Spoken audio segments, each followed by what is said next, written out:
할렐루야. 하나님의 은혜가 우리 가운데 함께하기를 예수의 이름으로 축원합니다. 우리 함께 인사하겠습니다. 반갑습니다. 사랑합니다. 축복합니다. 주 안에서 승리하시기를 바랍니다. 금융치료라는 말이 있습니다.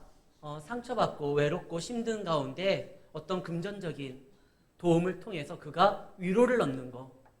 그런데 요즘에는 인터넷상에서 어떤 사람들이 잘못할 때 돈으로서 이렇게 좀 제재를 가하는 것을 금융치료, 금융으로 그를 혼내줬다 이런 말로도 사용되더라고요. 맞아요. 돈으로서 많은 사람들이 위로를 얻기도 하고 도움을 받기도 하고 때로는 잘못된 거에 대해서 징계도 가할 수가 있습니다. 그러나 분명 그러한 힘이 있다 할지라도 진정한 사람을 살리고 영원이라는 것을 우리에게 허락하는 것은 돈이 아니에요. 만약에 돈이었다고 하면 예수님이 이 땅에 오실 때 돈다발을 들고 오시거나 교회를 세우는 것이 아니라 은행을 세웠을 거예요. 그런데 예수님은 그러지 아니하고 정말 사람을 살리는 건 하나님의 생명의 말씀이기에 그 말씀으로 이 땅에 오셨습니다. 요한복음 1장에 보면 태초에 말씀이 있으니 곧 그리스도 예수시라. 그 말씀이 우리 가운데 함께한다라고 했습니다. 예수님은 많은 기적과 이적을 보여주셨지만 말씀을 듣는 자리까지 그들을 이끌기 위하여 보여주셨던 거예요. 오늘 본문에 보면 예수님이 기적을 또 보여주십니다. 근데 그 기적은 말씀을 붙잡으라고 보여주는 기적이거든요. 오늘 말씀을 통하여 하나님께서 우리에게 원하시는 바가 무엇인지를 한번 살펴보려고 합니다. 예수님께서 말씀을 증거하십니다. 수많은 사람들이 이 하나님의 말씀을 듣기 위하여 예수님 앞에 나옵니다. 1절 말씀입니다. 무리가 몰려와서 하나님의 말씀을 들을새 예수는 게네사렛 호숫가에 서서. 여기서 말하는 사렛 호숫가라는 말은 갈릴리 바다, 갈릴리 호수. 요한복음 21장에는 디베랴 호수 다 같은 거예요. 이스라엘에게 굉장히 중요한 호수입니다. 여기에서 사람들이 물을 얻게 되고 여기에서 고기를 낚기도 합니다. 정말 중요해요. 근데 이 게네사라라는 것은 열 언덕이라는 뜻이에요. 이 언덕에 이렇게 둘러싸여 있는 것이죠. 그런데 예수님 말씀을 증거하니까 수많은 사람들이 모입니다. 이때 예수님이 너무 많은 사람들이 몰려오니까 그들을 물리거나 오늘은 더 이상 말씀 전할 분위기가 안 되니까 못 전하겠다 이게 아니라 오히려 더 힘있게 증거하기 위하여 지혜를 발휘하십니다. 배를 타고 약간 띄어서 사람들에게 말씀을 전하려고 하는 거예요. 순간적으로 예수님께서 거기를 말씀을 듣기 좋은 무대로 만들어버려요. 배를 띄워서 사람들을 바라보고 말씀을 전할 때 그 강바람을 타고 예수님의 말씀을 실어 사람들에게 전해지게 되는 것이에요. 그런데 문제는 이 배 주인이 누구냐? 시몬 베드로라는 것입니다. 베드로가 지금 배를 띄울 형편이 아니에요. 밤새 고기를 잡으려고 노력을 했는데 한 마리도 건지지 못했어요. 그래 다음번 다시 기회를 잡기 위해서 지금 고기를 잡지 못한 그 그물을 씻고 있는 중입니다. 빨리 끝내고 집에 돌아가서 발 뻗고 좀 쉬고 싶은 마음이 있는데 갑자기 예수님이 와가지고 배를 타겠다. 좀 띄워줘라. 이렇게 말을 하는 겁니다. 굉장히 힘들거든요. 지금 컨디션이 안 좋아요. 저도 지금 굉장히 졸린 상태예요. 잠을 잘 못 잤거든요. 원래 제 주일날의 루틴이 새벽에 일어나서 예배를 인도하고 다시 집으로 가가지고 잠시 1시간 반 정도 잠을 청합니다. 그리고 일어나서 이제 옷을 갈아입고 한 8시 20분쯤에 교회에 다시 나와요. 근데 오늘은 그러지를 못했어요. 새벽 예배를 인도하고 이제 잠시 자려고 집에 갔는데 세탁기가 고장이 난 거예요. 아내가 세탁기가 고장이 났대요.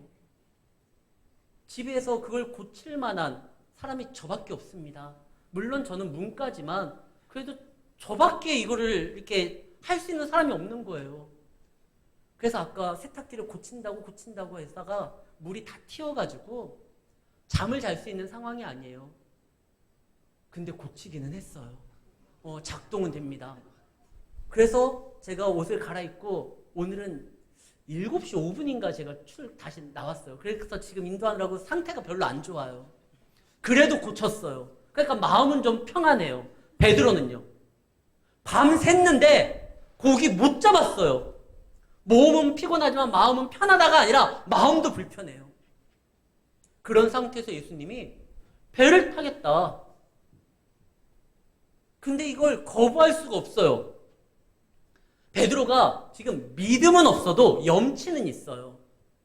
4장에 보면 오늘 본문 바로 전에 어떤 일이 있었느냐. 베드로의 장모가 열병으로 인하여 앓아 눕고 있었는데 아무도 못 고치는데 예수님이 고쳤어요.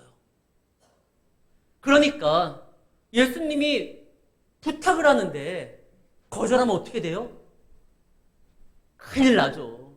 아내가 얼마나 뭐라고 하고 장모님이 얼마나 눈치를 주겠어요. 이복의 배사위. 아니 내가 저 예수님한테 치료를 받았는데 그 배 하나 못 띄우나? 뭐 이렇게 막 얘기 듣고 아내도 그럴 거 아니에요. 당신 그렇게 안 받는데. 베드로가 믿음은 없지만 말씀이 예수님이 막 증거되는 그 현장에 베드로가 가서 말씀을 듣지는 않았지만 염치는 있었기에 그 배를 띄워줘요. 그래 내가 지금 힘들고 어렵고 그래도 배를 띄워요. 이 억지로 띄우는 거예요. 때로는 예수님께서 우리가 평안하고 모든 것이 여유롭고 안정될 때 그때 말씀을 가지고 찾아오면 좀 친절하게 우리도 좀 너그럽게 맞이할 수 있을 것 같은데 항상 예수님은요. 내가 힘들고 어려울 때 그때 갑자기 훅 들어올 때가 있어요. 아니 예수님 지금은 여유가 없습니다. 내가 지금 너무나 힘듭니다. 지금 뭔가 메꿔야 될 돈도 있어야 되고 아이들도 키워야 되는 거고 돌봐야 될 사람들도 많고 지금은 바쁘니까 자꾸 저에게 뭘 요구하지 마시고 나중에 제가 정리되면 알아서 찾아뵙겠습니다. 그때까지 좀 기다려 주십시오. 근데 예수님은 우리의 상황과 고려하지 않는 것처럼 갑자기 그냥 확 들어오세요. 그때 어떻게 해야 됩니까? 그때는요. 하나님께서 정말 내 상황을 몰라서 자기 생각만 하시고 나에게 그냥 오신 게 아니라 지금 내가 말씀이 필요한 때이기에 말씀을 들고 지금은 주님이 정말 필요할 때이기에 주님이 나한테 오시는 거예요. 우리가 믿음으로 받아야지 여유 없다? 아니요. 주님을 만나는 것보다 더 중요한 거 없습니다. 정말 지금이 내가 말씀 들을 때고 내가 주님을 만나야 될 때이기 때문에 내가 찾지 않았기에 주님이 찾아오신 거예요. 억지로라도 주님께서 우리의 마음을 두드리고 우리 삶 가운데 들어오실 때는요. 받아야 돼요.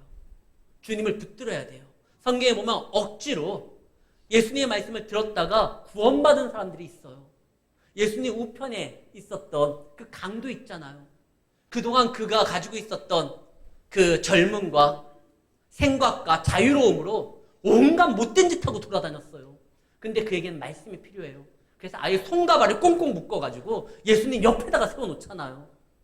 십자가상에서 예수님 하시는 말씀 다 들을 수밖에 없어요. 어디 도망도 못 가요. 귀도 못 막아요. 다 그냥 묶어버렸으니까. 그때 예수님이 하셨던 말씀이 뭡니까? 하나님 앞에 기도하는 내용을 들으신 거예요. 하나님 저들을 용서해 주십시오. 자기들이 하는 죄가 얼마나 큰지를 모릅니다. 이거는 십자가상에서 형벌을 받는 사람이 할 수 있는 말이 아닌데 그때 이 강도가요. 변화가 일어나잖아요.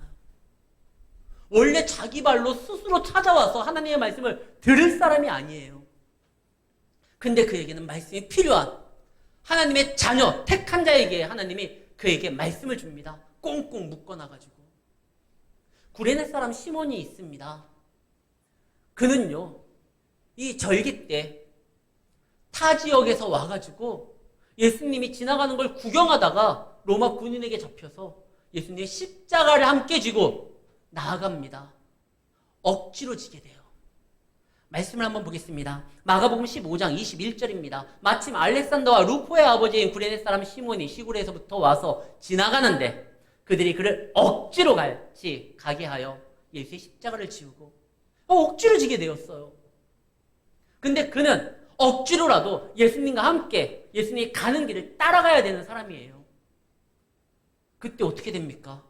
오늘 말씀이에요. 알렉산더와 루포의 아버지라고 되어 있어요. 알렉산더가 누군데? 루포가 누군데? 우리는 잘 몰라도요. 이 마가복음을 보게 되는 사람들은 다 알아요. 아, 알렉산더. 그 유명한 루포의 아버지구나. 초대교회 사람들은요. 알렉산더와 루포가 누군지 압니다. 억지로 십자가를 지었을 때 그의 자녀들이요. 하나님 나라의 귀한 인물들로서 누구나 이름만 들어도 알 수 있는 초대교회 기둥으로서 세워지게 되었어요. 그의 아내는요. 더 놀랍습니다. 로마서 16장 13절에 보면 사도 바울이 이런 말을 합니다. 주 안에서 택하심을 입은 루포와 그의 어머니 구레네 사람 시몬의 아내죠. 그에게 문안하라. 그의 어머니는 곧 내 어머니다. 가장 위대한 사도라고 했었던 사도 바울이요. 이 루포의 어머니를 구레네 사람 시몬의 아내를 자기의 믿음의 어머니로서 따르고 그와 함께하기를 소망했다라는 것이에요. 억지로 지는 십자가, 억지로 듣게 된 하나님의 말씀에 반응하여 움직여도요. 이러한 복을 받게 되는데 순종하면서 나아가는 자에게는요. 더 큰 역사를 하나님께서 주시겠다는 거예요. 하나님은 제사보다 순종이 더 받으시기를 원하신다고 했잖아요. 지금 베드로는요. 어쩔 수 없어서 아내의 눈치가 보여서 예수님이 자기 배에 오시는 것을 거부할 수가 없었습니다. 그래서 그 배에 태우고 배를 띄웁니다. 밤새도록 힘들었는데 그런데요. 그 결과 자기가 원해서 한 일이 아니라 예수님이 갑자기 찾아오셔서 어쩔 수 없이 해야 되는 이 일에 베드로의 심정에 변화가 있습니다. 예수님의 말씀을 증거하시잖아요. 배를 탄 이유가 뭡니까? 갈릴리 호수의 경관을 보기 위해서 자기를 따르는 사람들이 얼마나 되는지 배를 띄워서 숫자를 세기 위해서가 아니라 말씀을 전하기 위해서요. 예수님 말씀을 선포하는데 그 옆에서 배에 탔기 때문에 배를 저어야 되기 때문에 강제적으로라도 베드로는 예수님의 말씀을 들을 수밖에 없는 거예요. 가장 가까운 위치에서 자리에서 듣는 순간 믿음이 생깁니다. 로마서 10장 17절 말씀입니다. 믿음이 어떻게 생기죠? 믿음은 들음에서 나며 들음은 그리스도의 말씀으로 말미암았느니. 믿음이 없이 염치만 있었던 베드로가 이제는 믿음도 생긴 거예요. 예수님의 말씀을 어쩔 수 없이 들을 수밖에 없어요. 듣다 보니까 권세 있는 말씀이고 능력의 말씀이에요. 그래서 베드로의 심정에 변화가 생깁니다. 야, 자칫 잘못했으면 뜨거운 물에 내가 몸 담그고 집에서 쉼만 청했으면 이 말씀을 못 들을 뻔했었는데 예수님의 말씀을 듣고 믿음이 생기기 시작하죠. 이제 사람들이 설교 말씀이 끝나니까 이제 돌아갑니다. 근데 이젠 끝났다 생각했을 때 예수님께서 베드로에게 한 가지 청을 하시죠. 깊은 데로 가서 그물을 던져라. 이거는 있을 수 없는 일이잖아요. 그 5절 말씀에 시몬이 대답하여 이르되 선생님 우리들이 밤새도록 수고하였으되 잡은 것이 없지만은 말씀에 의지하여 내가 그물을 내리리이다. 이것이 어떻게 된 거예요? 이 베드로가 믿음이 생기니까 이제 말씀을 의지하겠다고 합니다. 자기의 경험과 그동안 해왔던 모든 어브로스의 삶을 되짚어보면 깊은 곳에는 그물이 내려봤자 소용이 없다는 거예요. 저는 낚시를 해본 적이 없어서 어디에서 고기가 잘 잡히는지 어디가 낚시 포인트인지를 몰라요. 그래도 적어도 갈릴리에서는 깊은 데에서는 고기가 잡히지 않아요. 그래서 베드로가 누구보다 잘 아는데 근데 자기가 아는 거와 예수님의 말씀이 지금 부딪히고 있어요. 근데 예수님이 말씀합니다. 깊은 데 가서 그물을 던져라. 이 베드로가 이걸 어떻게 받아들여야 될까? 만약에 그가 들음으로 인할 믿음이 생기지 않았다면 반문할 거예요. 선생님 너무한 거 아닙니까? 아무리 저희 장모님을 고쳐줬다 해서 이렇게 무리하게 말씀하셔도 됩니까? 사람들에게 말씀을 전하기 위하여 당신이 선생님이고 하나님의 선지자라는 건 익히 소문을 들어서 알아서 말씀을 전하는 거에 대해서 자기도 도움은 줬지만 고기 잡는 거는 이건 선 넘는 겁니다. 목수잖아요. 나는 어부고. 서로의 영역은 좀 지켜줍시다. 이럴 수 있는데 베드로가 그러지 않아요. 들어보니까 이 말씀이 보통 말씀이 아니고 그분의 말씀에는 뭔가가 있다라고 생각을 합니다. 그래서 내 생각, 내 경험, 내가 그동안 쌓았던 커리어를 다 뒤로하고 당신의 말씀대로 내가 순종하겠습니다. 말씀에 의지하여 다시 깊은 데로 가서 배를 살짝 띄웠다가 깊은 데로 가려면 다시 쫙 가야 되잖아요. 그리고 그물을 내리는 거 방금까지 씻었거든요. 그것도 다시 또 씻어야 되는 거잖아요. 그래도 말씀에 의지하여 던집니다. 던졌더니 어떠한 일이 벌어지죠? 그가 그동안 경험해보지 못했던 기적의 손맛을 보게 됩니다.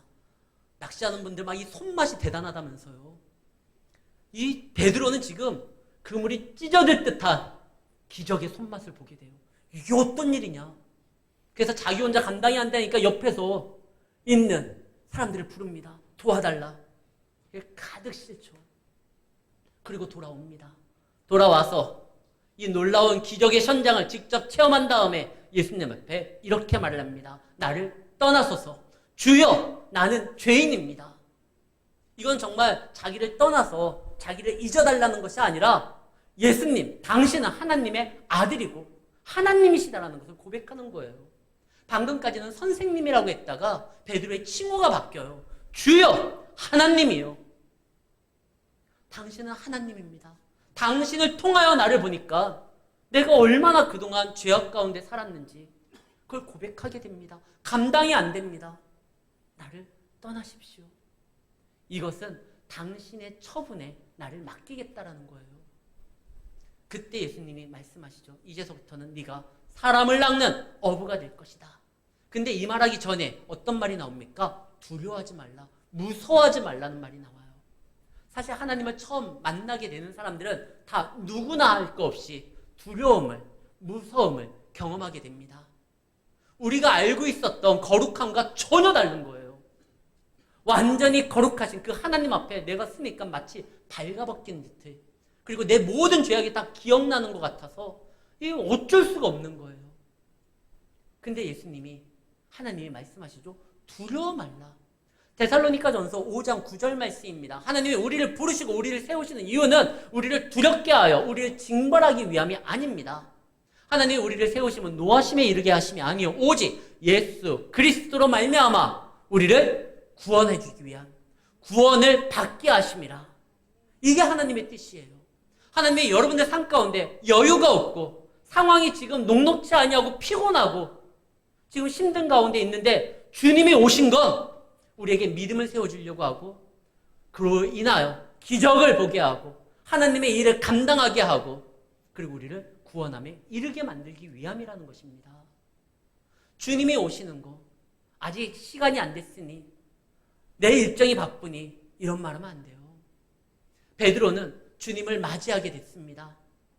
여러 가지 상황이 그로 하여금 그렇게밖에 없도록 몰아가고 있는 것처럼 보였지만 예수님이요, 이 일을 위해서 얼마나 치밀하게 준비했는지를 몰라요.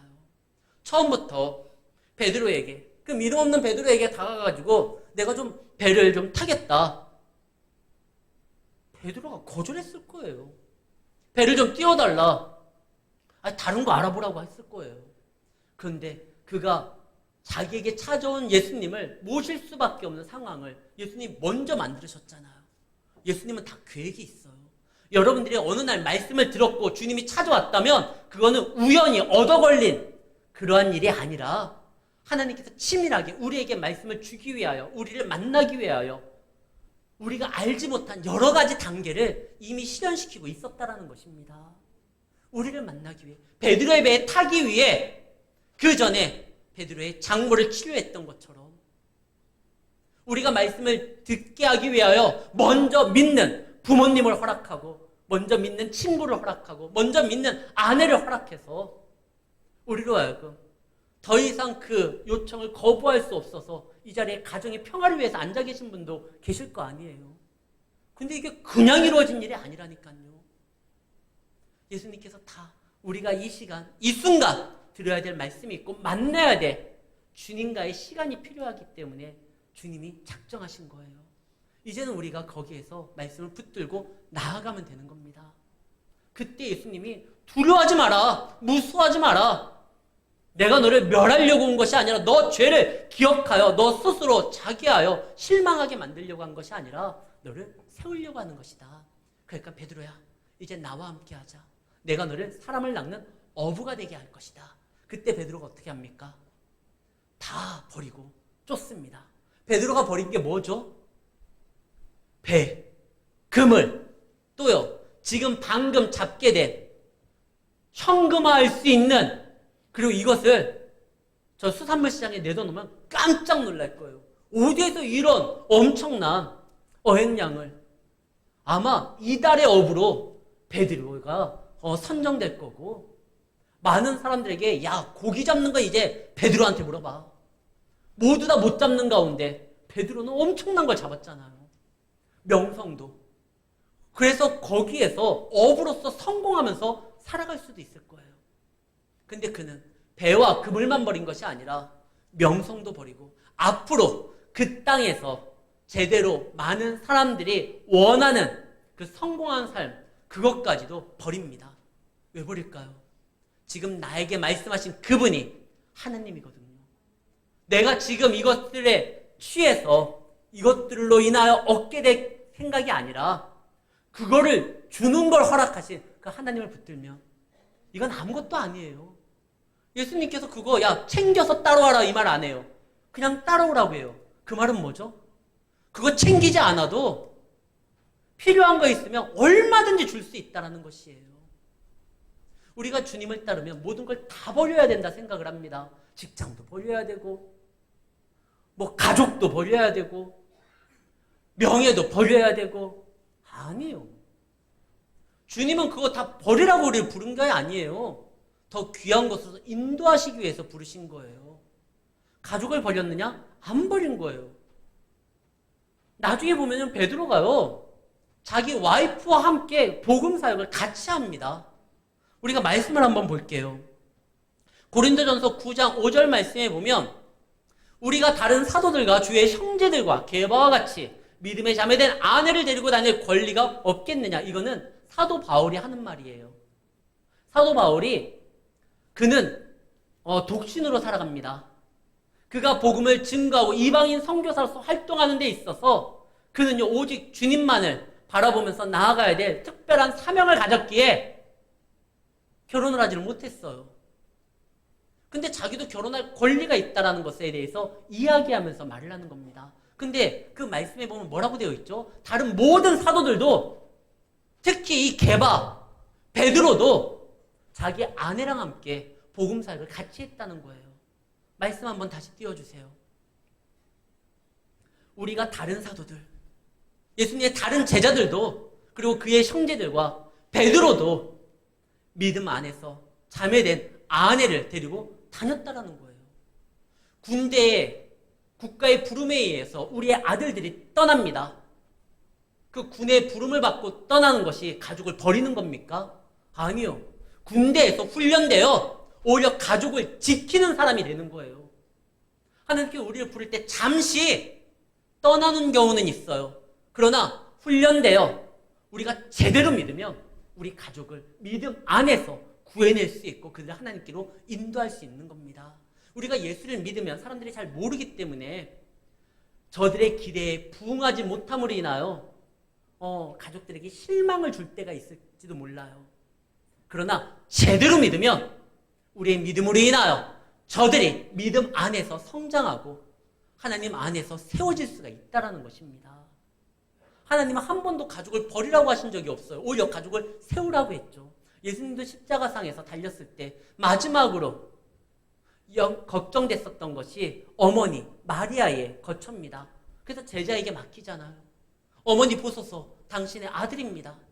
사랑하는 제자 요한에게 예수님을 이렇게 마리아를, 어머니를 맡깁니다. 하나님이 세운 게 가정이에요. 주를 믿는데 가족을 버린다? 아니요. 그럴 일 절대 없습니다. 오히려 가족을 지키는 것이죠. 우리가 주를 안 해서 모든 것이 다 버리고 당신만을 따릅니다. 내가 이만큼 희생했습니다. 전에도 이야기했지만 우리는 주를 위하여 희생한 게 없어요. 주가 우리를 위하여 희생하시고 우리를 영광된 자리에 초대하시는 것이죠. 근데 그것을 받기 위하여 때로는 내가 붙들고 있는 거 내어놓을 때가 있습니다. 근데 그것을 내어놓을 때 우리에게 손해가 아니라 하나님께서 더 귀한 걸 채워줘요. 베드로는 그 배와 그물을 그리고 명성을 내려놓습니다. 그래서 은과 금이 없어요. 그러나 나사렛 예수로 일어나 걸으라고 하는 하나님의 능력이 있었어요. 그로 인하여 그 사람들을 죽기로 많이 인도했잖아요. 정말 사람을 낚아 하나님 안에 구원의 자리로서 이끌어주는 그러한 위대한 사도가 된 거 아닙니까? 사랑하는 성도 여러분, 우리가 주를 위해서 주님의 말씀으로 반응하여 움직일 때 때로는 두렵고 떨리는 마음이 있어요. 세상 사람들이 가지 않는 다른 길로 가는 것 같아서 전혀 엉뚱한 길로 나아가 우리가 헤매고 우리가 혹시 자칫 길을 잃지 않을까 이런 두려운 마음이 있습니다. 그러나요, 세상 사람들이 많은 사람들이 인정하는 것이 길이 아니에요. 내가 곧 길과 진리와 생명이니 주님을 따르는 것이 길입니다. 1947년 4월 15일 날 굉장히 위대한 선수 하나가 메이저리그에 데뷔를 합니다. 야구의 전설적인 인물이라고 하면 베이브 루스가 있어요. 많은 사람들이 그를 이렇게 평가합니다. 베이브 루스는 미국 야구를 바꿨다. 그러나 제키 브라운은 미국 사회를 바꿨다. 제키 브라운이라는 흑인 선수가 있습니다. 1947년에 메이저리그 선수는 총 400명이었습니다. 근데 유일하게 딱 한 명만, 제키 브라운만 흑인이에요. 그를 브루클린 다저스, 지금의 LA 다저스가 그를 선수로서 뽑는데 단장이요, 신실한 믿음의 사람이에요. 하나님이 창조한 자다. 야구에 재능이 있으면 선수를 뽑는 거 당연하다. 근데 그가 선수를 할 때 수많은 사람들이 그가 경기장에 들어서고 수비하고 타석에 들었을 때 야유를 합니다. 심지어 홈팬들조차도 야유를 합니다. 그의 피부색을 가지고 막 조롱을 합니다. 1960년대 말까지만 해도 백인과 흑인이 따로 화장실을 갔어요. 흑인 화장실이 있고 백인 화장실이 따로 있어요. 물 먹는데도 달라요. 버스도 함께 못 타요. 그런 가운데 47년도에 이 제키 브라운이 이 경기를 하니까 얼마나 마음이 아픈지를 몰라요. 타석에 들었을 때마다. 그래서 그가 이제 더 이상 그만하고 포기하려고 했을 때 단장이 그런 말을 합니다. 다시 마운드에 서라. 이 제키 브라운이 말을 하죠. 단장님은 모른다고. 내가 얼마나 상처를 받고 공격을 당하는지 단장이 말을 하죠. 난 몰라. 그러나 이 일은 너만이 감당해야 되는 거야. 하나님이 너에게 달란트를 주고 재능을 줬다고 하면 너는 나가서 치고 달리고 잡고 우리 팀을 승리로 이끄는 그 역할을 감당해야 돼. 네가 이것을 감당해야지만. 이것이 나중에 영화로도 만들어지는데 영화에서 이런 대사가 나옵니다. 너는 설교 안에서 사는 사람이야. 말씀 가운데 사는 사람이야. 네가 말씀을 지켜야지 길이 열려. 실제로 제키 브라운이 열심히 합니다. 그래서 그 47년도에 그가 신인상을 받게 되고요. 48년도에는 타율과 도루 부분에서 다 1위를 수상하게 됩니다. 그리고 그 때문에 수많은 사람들이 이제 백인뿐만 아니라 유색인종도 흑인들도 얼마든지 경기에 참여할 수 있는 길이 열리게 된 거예요. 그래서 메이저리그 30개 팀 중에 모든 선수들은 다 42번 넘버를 달 수가 없어요. 영구 결번입니다. 모든 팀들에게 다. 그러나 4월 15일 제키 브라운 데이 때는 모든 선수들이 다 이 42번을 달아요. 자기 백넘버를 치우고 새로운 길을 열게 되는 것이죠. 우리가 세상에서 믿음 생활하고 나아갈 때 세상 사람들은 그것을 응원하는 것이 아니라 조롱합니다. 자기들과 다른 길이라고 우리를 무시하고 굉장히 우리를 위협하기도 합니다. 그러나 두려워 마십시오. 저들이 야유하고 공격한다 할지라도 우리가 가는 이 길이 맞습니다. 주님이 함께하는 길입니다. 그래서 예수님이 그렇게 제자들에게 말을 하는 거예요. 두려워 말라, 무서워 말라. 내가 너를 통하여 이 일을 감당할 것이다. 사랑하는 성도 여러분, 주님이 우리와 함께합니다. 무엇이 두려운데요? 주님이 이 일을 감당하는 자에게 성령 하나님의 능력으로 우리의 길을 여시고 우리를 지켜주십니다. 어려움은 있지만 승리가 보장된 길이고 하나님의 강력한 역사가 일어나는 것은 주의 길을 주와 함께 걷는 자에게 허락되는 것입니다. 우리는 이 길에 초대되었습니다. 믿는 자는 주의 길을 나아갈 때 두려워할 필요도 이유도 없습니다. 승리할 것이며 하나님께서 우리에게 때에 따라 공급하시는 은혜가 있습니다. 그것으로 인하여 이번 한 주도 믿음으로 승리하는 우리 성도님들이 되시기를 예수의 이름으로 축원합니다.